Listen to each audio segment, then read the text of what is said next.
প্রতি আহ্বান জানাবো, এবং বিশেষ করে আমাদের যারা বাংলাদেশ ছাত্রলীগের কর্মী রয়েছে সবার প্রতি আহ্বান জানাবো যে আমাদের এই লড়াইয়ে লড়তে হবে, এই লড়াইয়ে আমাদেরকে বিজয়ী হতে হবে।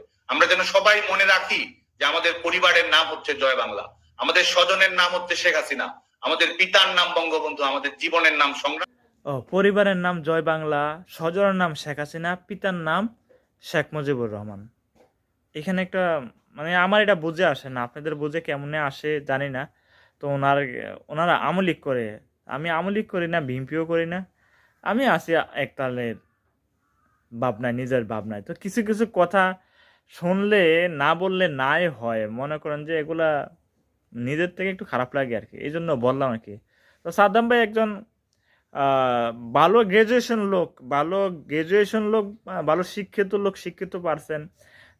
এই শিক্ষিত পারসন যদি এই ধরনের কথাগুলা কয়, পরিবারের নাম জয় বাংলা মাইনা নিলাম, আত্মীয় স্বজনের বেলা শেখ হাসিনা মাইনা নিলাম, পিতার বেলা যে বললো যে শেখ মুজিবুর রহমান, এটা মানতে পারলাম না। কারণ শেখ মুজিবুর মরছে আজকে 50 বছর হয়ে গেছে, আর এই সাদ্দাম ভাইয়ের বয়সটা 50 বছরের কম হইব।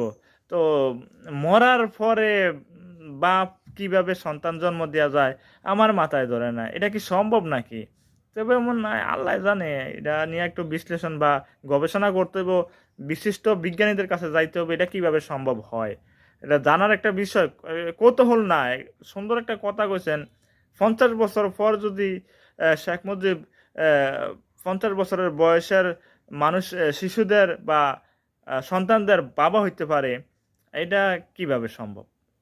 এটা মাইনা নিতাম যদি আমাদের ইসলামের ধর্ম নিয়ে এই কথাটা বলতো, তাহলে আমাদের মুসলিম জাতির পিতা হয়েছে ইব্রাহিম আলাইসাল্লাম, এটা মাইনা নিতাম।